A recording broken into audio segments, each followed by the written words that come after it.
ठीक है, तो भाई एस एन गिवन है यहाँ पे, क्या पता जितने वेरिएबल होंगे उनमें तो सिर्फ एक पूछा होगा, बाकी सब क्या होंगे गिवन। एस एन की वैल्यू क्या है 1050, एन की वैल्यू क्या है 14/2, ए की वैल्यू क्या है 10, n-1 मतलब 14/13d। बता कोई दिक्कत है क्या? 2 7 जा 14, ये 7 यहाँ पे कैसे है मल्टीप्लाई में, यहाँ कैसे आ जाएगा डिवाइड में, और ये कितना हो जाएगा 20, तो हो जाएगा 20 प्लस इज इक्वल्स टू 1050/7। ये कितना हो जाएगा, तो क्या पता फिर 150 हो गया। ये 20 कैसा है प्लस का दर्जा कैसा हो जाएगा माइनस का, तो 13d बराबर 130 और d की वैल्यू 10। समझ में नहीं आया? 13 इसकी डिवाइड में आ गया, तो 13 10 जा मतलब 13 धन 130, तो d की वैल्यू क्या आ गई 10।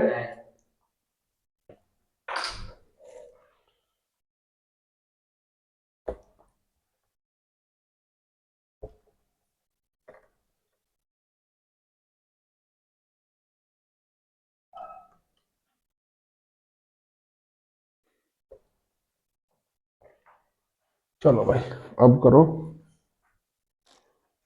20 की टर्म निकालनी थी यार इसमें। d की वैल्यू क्या आई हमारी अभी 10 आई थी ना, a की वैल्यू भी 10 और d की वैल्यू भी 10, क्या निकालना है 20 टर्म, मतलब a प्लस 19d, मतलब 10 प्लस 19 ढाई 190, 190 और 10 200, खत्म।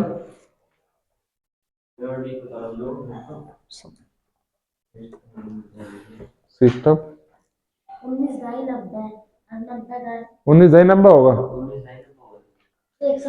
हाँ अरे 190 10 200 नहीं होगा, या मैथ पढ़ना है या क्या पढ़ना है तुमने भूल जाएंगे।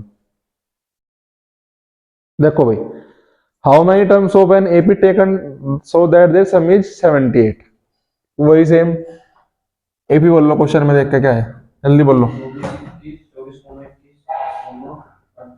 24 21 18 और एस एन के मतलब सम क्या दे रखा 78, किसकी वैल्यू पूछी एन की वैल्यू, ए क्या है 24, डी क्या है -3, एस एन क्या होगा 78, एन की वैल्यू पूछी, एस एन क्या का फॉर्मूला क्या हो n/2 2a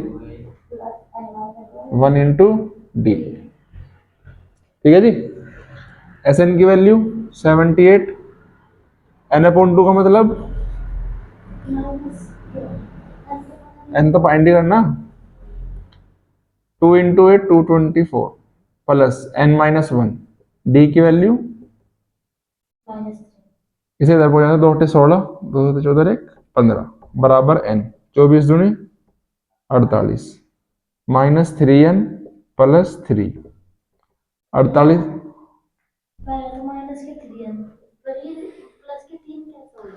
-3 गुणा -1 +3 नहीं होगा, पहले -3 गुणा n में करी तो क्या हो गया -3n, अब -3 गुणा -1 में करेंगे तो +3 नहीं हो जाएगा वो, 48 और 3 51। चलो यह बने क्वाड्रेटिक इक्वेशन। अब देखो कैसे 156 बराबर 51 - 3n, इसकी मल्टीप्लाई अंदर करो, 51n -3n², इसे इधर ले जाऊं तो ये क्या हो जाएगा माइनस, क्वाड्रेटिक इक्वेशन में हमने क्या पढ़ा था कि कभी भी जो n² हो, यहाँ पे x² तो पढ़ा था हमने, उसकी वैल्यू उसका कोएफिशिएंट कभी कैसा होना चाहिए निगेटिव नहीं होना चाहिए। इससे क्या कर दो पूरी इक्वेशन को माइनस से मल्टीप्लाई, तो इक्वेशन कैसी हो जाएगी फ्री हो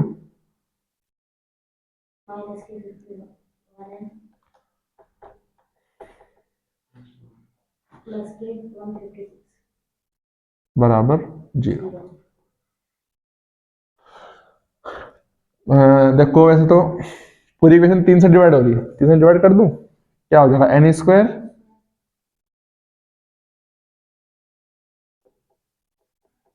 होगी, होगी नहीं होगी। अब 52 कैसे वेक्टर, मल्टीप्लाई करो तो 52 आवे और प्लस करो तो 17 आवे। 13 चौका 52। समझे नहीं क्या? तो थोड़ा डायरेक्ट कर दो अब तो।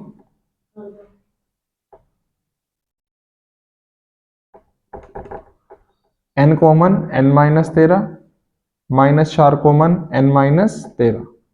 माइनस लेना तो हमने क्वाड्रेटिक इक्वेशन में सीख चुके हैं, अब यहाँ थोड़ा सिखाना पड़ेगा। तो n-4 n-13, तो n की वैल्यू क्या आ गई? 1 4 आ गई और एक वैल्यू क्या आ गई ऐसे? 13। आंसर शायद मेरे हिसाब से एक ही होगा, 4 और 13। तो ये एक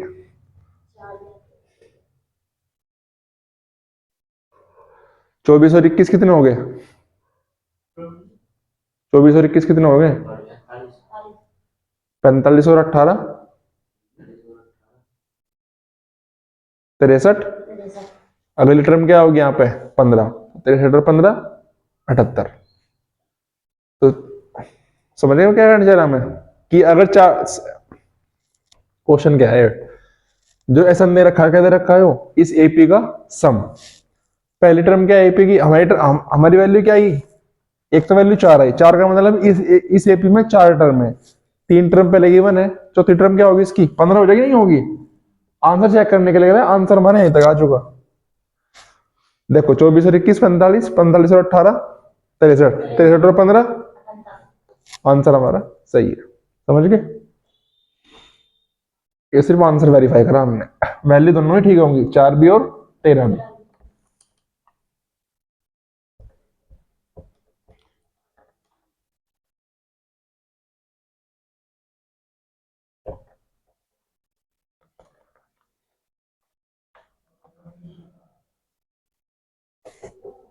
चलो भाई रे, क्वेश्चन है find the sum of first 1000 positive integer. Hindi में बोल ले तो पहले 1000 धनात्मक पूर्णांकों का योग। पॉजिटिव इंटीजर, इंटीजर मतलब वे वैल्यू जो पॉजिटिव हो, 2 3 कहां तक? 1000 तक। अब दो फॉर्मूले लग सके इसमें, लास्ट टर्म गिवन होगी, लास्ट टर्म वाला फॉर्मूला लग जाएगा। कॉमन डिफरेंस भी क्या है? 1, वो वाला भी लग जाएगा। टोटल वैल्यू कितनी है इसकी एपी की? 1000, क्योंकि 1000 पॉजिटिव इंटीजर, तो एन की वैल्यू भी 1000 होगी, नहीं होगी? तो एस एन क्या होगा अगर कॉमन डिफरेंस 1 हो तो? ये एन की वैल्यू 1000, 1000 प्लस 1 1001 बटे 2 500।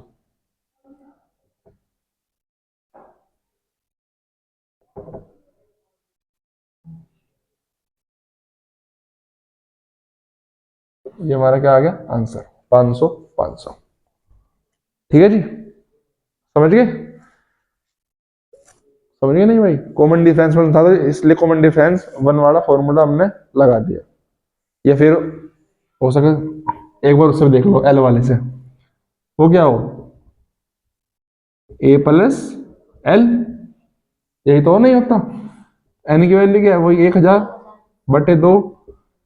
ए की वैल्यू 1, एल की वैल्यू 1000, 1000 प्लस 1 1001, 500 गुणा 1001, 500 500। समझ गए?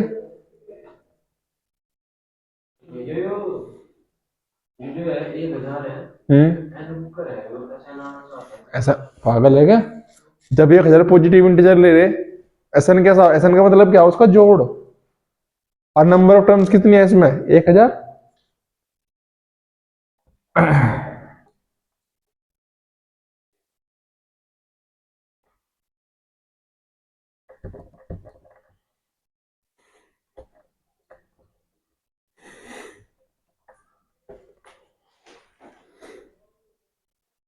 चलो फर्स्ट इंटीजर का तो सिंपल है, हो जाएगा।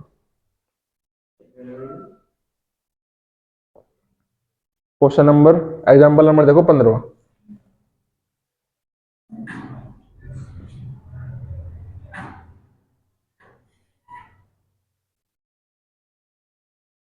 ए एन बराबर 3 + 2n। ए एन की वैल्यू क्या दे रखी, 3 + 2n। क्या फाइंडिंग मुझे रखा है इसने, फर्स्ट 24 टर्म की वैल्यू। किसकी वैल्यू, पहली 24 टर्म की वैल्यू। अब देखो 24 टर्म का सम। अब देखो भाई ये क्या है, जनरल टर्म एपी की। क्या क्या टर्म है, जनरल टर्म। कहने का मतलब अगर मैं इसे 1 रखूंगा तो किसकी वैल्यू आ जाएगी, A1 की। अब देखो अगर कोई एपी है उसमें टर्म कैसे रहे हैं, A1 A2 A3 ऐसे तो रहे। अरे वैल्यू किसकी है, एन की। फर्स्ट एपी क्या होगी, A1। तो अगर मैंने यहाँ पे 1 रख दिया तो किसकी वैल्यू आ जाएगी मेरे पास, A1 की। A1 रखो, वो क्या हो जाएगा 3 + 2 × 1, 3 + 2 5। क्या चाहिए मुझे, अब जा A2, A2 रख दो। 3 + 2 × 2, 2 2 जा 4, 4 और 3 बहुत बढ़िया, नहीं बढ़िया पढ़ रहे। A3 का मतलब 3 + 2 × 3, 3 2 जा 6, 6 3 जा 6 3 9। समझ गए। तो एपी की पहली टर्म क्या आ गई, 5, दूसरी टर्म क्या आ गई 7, तीसरी टर्म क्या आ गई 9। तो एपी कुछ इस तरह की तो होगी, ए की वैल्यू 5, 18। अरे वो गलती भूल गया था भाई, बीच में तो प्लस है, 2 दिए 6, 6 और 3 9। ए की वैल्यू क्या है भाई 5, डी की वैल्यू क्या हो जाएगी 7 - 5 2। समझ गए। क्या पूछा हमें इसने मेरे से, शुरू के 24, तो एन की वैल्यू क्या होगी 24। तो क्या फाइंड करना, S24।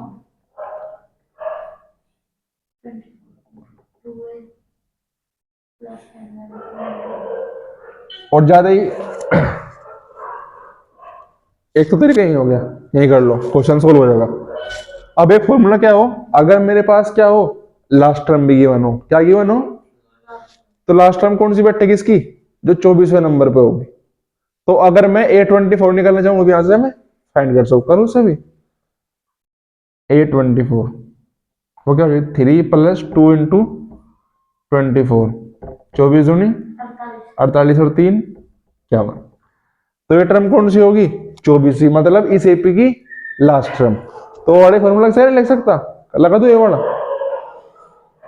A + L। ए की वैल्यू क्या है 5, L की वैल्यू 51, 51 और 5 56,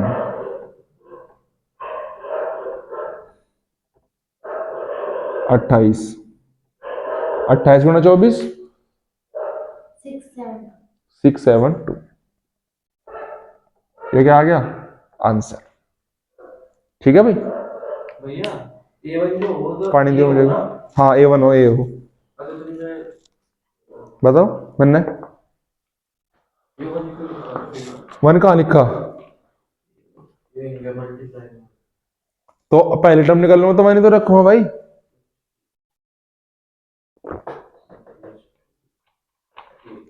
बताओ भाई, आई बात समझ में नहीं आई, क्या कन्फ्यूजन हो गया। भैया पहली में तो खाली A है ना। हाँ तो A + D हाँ ए प्लस डी हो, फिर तीसरे में A + 2D। तो ए प्लस डी, अरे क्या हो A + 2D। डी की वैल्यू क्या है 2। तो अगर मैं 5 में 2 × 2 मतलब 4, 5 और 4 9। यो जनरल टर्म है, अगर मैं 1 रखूंगा तो पहली टर्म आ जाएगी, 2 रखूंगा तो दूसरी, 3 रखूंगा तो तीसरी। समझ गए, फिनिश। Example number 16। कल तक है चैप्टर पूरा, इस हफ्ते में जहां तक है, आज मंडे है ना, कल मंडे ट्यूसडे में क्या पूरा हो जाएगा, यो एपी पूरा हो जाएगा। कोशिश करो कि घर तक बहुत सारे क्वेश्चन कर देता, मतलब जितने भी तुम कर सको, चार आराम से, बस 4 दिन में से मान लो कि 2 दिन कोऑर्डिनेट ज्योमेट्री को देने और 2 दिन ट्रिग्नोमेट्री। ट्रिग्नोमेट्री सकते हैं शुरू करने किसी भी हाल में, ठीक है जी। और जो कल टेस्ट होगा वो दिन में 4 बजे आना, फिर शाम को ट्यूशन भी आना, ठीक है। टारगेट करना 15 तारीख तक कोर्स कंप्लीट है। आने का नहीं तो कोई बात नहीं, एक फोन जाओ घर, ये तो दौड़ दौड़ा होगा, नंबर सबके हैं फोन में। फोन क्यों जाने का ना, बता, फोन नहीं जाने का, ठीक है कोई दिक्कत नहीं, घर तो देखा मैंने।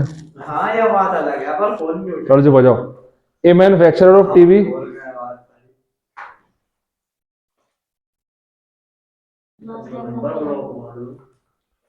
ब्लॉग, हाँ ब्लॉग मदर ब्लॉग। देखो भाई क्वेश्चन आना तो पड़ेगा। देखो भाई एक क्वेश्चन है, चुप हो जाओ। एक टीवी बनाने वाला है, ओए क्या, एक टीवी बनाने वाला, उसने तीसरे साल में तो कितने टीवी बनाए, 600। 7वें साल में कितने बनाए, 700।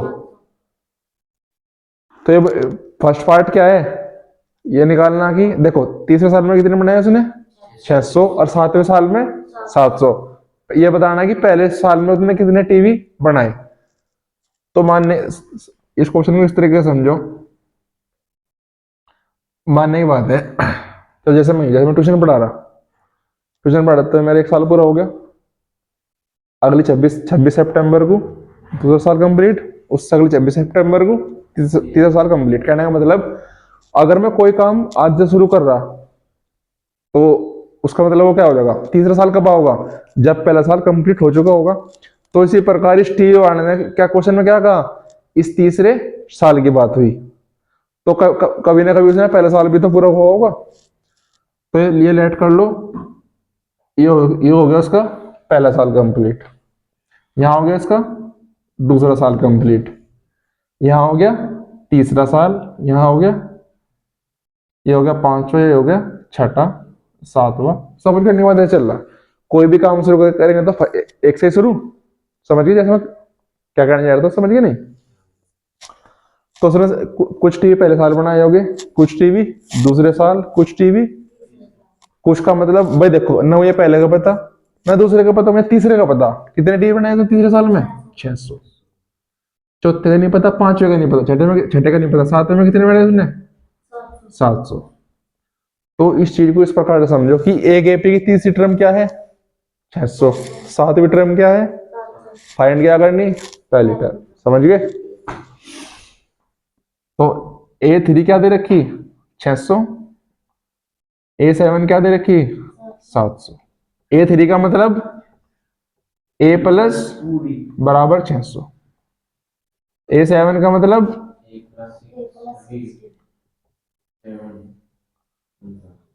एलिमिनेशन मेथड लगा दूं, A से कैंसिल, 2D माइनस 6D, 600 में 700 गए, D इज इक्वल्स टू 100/4 बराबर 25। तो D की वैल्यू क्या आ गई, 25। अब मैं कोई सी भी इक्वेशन रख दूं, किसकी वैल्यू आ जाएगी मेरे पास, A की वैल्यू। A का मतलब पहले साल, तो A प्लस 2 इंटू 25 बराबर 600, 25 दूनी 50 इधर जाए कैसा हो जाएगा, माइनस,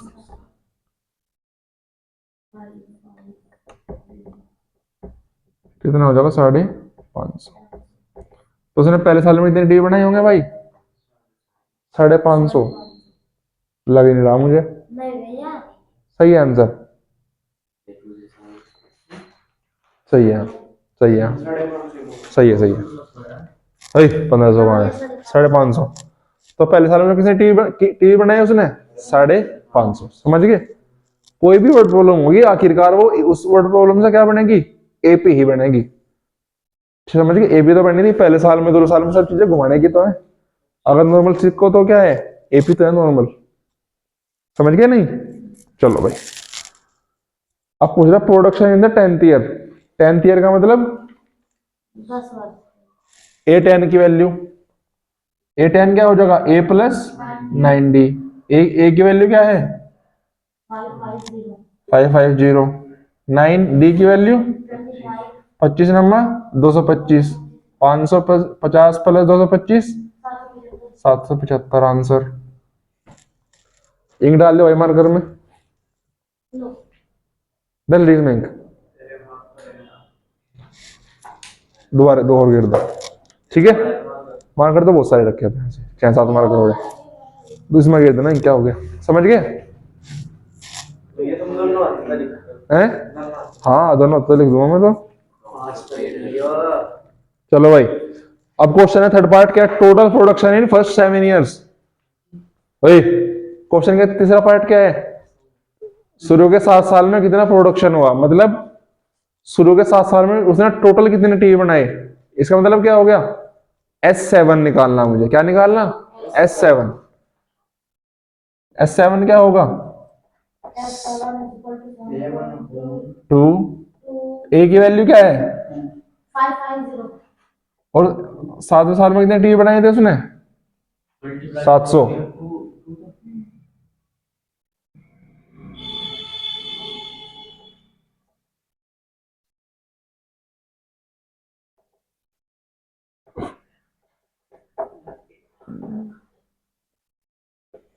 तैतालीस 175। समझ में आ गई बात।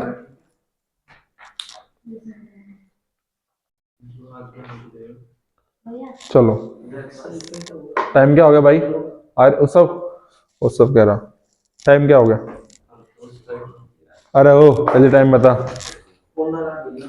हैं कौन नहीं लाए, तुम ले रहे भाई घड़ी, अरे चल तो रहा, फिर भी थोड़ा बिक्का चल रहा है।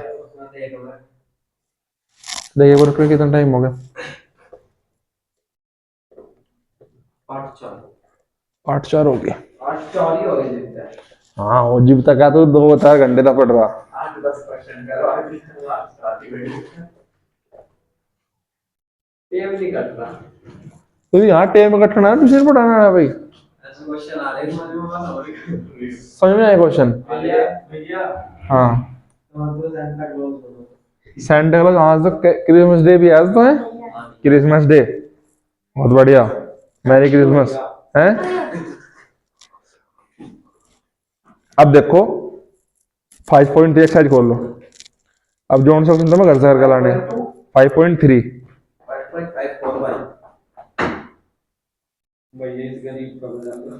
5.5 का पहला, दूसरा नहीं होने का, ना तीसरा होने चलो देखो जोन से होंगे, जोन से बता रहा देखो, वो मैं तुम्हें बता दूं, तुम्हें घर से करके लाने, बाकी हम कल करेंगे। एक मारते हो ये करे वहां करता है। ठीक है तो भाई रुक जाओ, हैं फ्रैक्शन वाला सम दे रखा है उसमें, वो पूछना,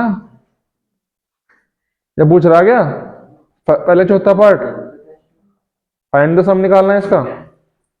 चलो कल बता दूंगा समय, कल कर लो कल। भैया 5.1 और 2 तो देखो। हाँ 5.3 का टेस्ट नहीं है, हैं टेस्ट के लिए इसका है 5.1 और 5.2 का, भैया तो मैं अगर सेंटा क्लॉज हैं इसके एग्जांपल बोलिए। कुछ नहीं करना। भैया हाँ। हमारा सेंटा बना दे तो तुम कैसे देखोगे। अरे चुप हो जा, सेंटा में सेंटा बनाओगे तू, ठीक है भाई। तो आज यहीं तक है भाई वीडियो में, तो कल कहाँ से स्टार्ट होगा 5.3 की, बस कुछ ये क्वेश्चन होंगे जो भाई कुछ क्वेश्चन तो ऐसे हैं जो सीधे एग्जाम्पल के बेस पे ही हैं, जो थोड़े से एग्जाम्पल बेस पे अटके हैं, थोड़े से हो जाए कल को। तो आज के लिए यहीं तक भाई, कल स्टार्ट करेंगे एक्सरसाइज 5.3।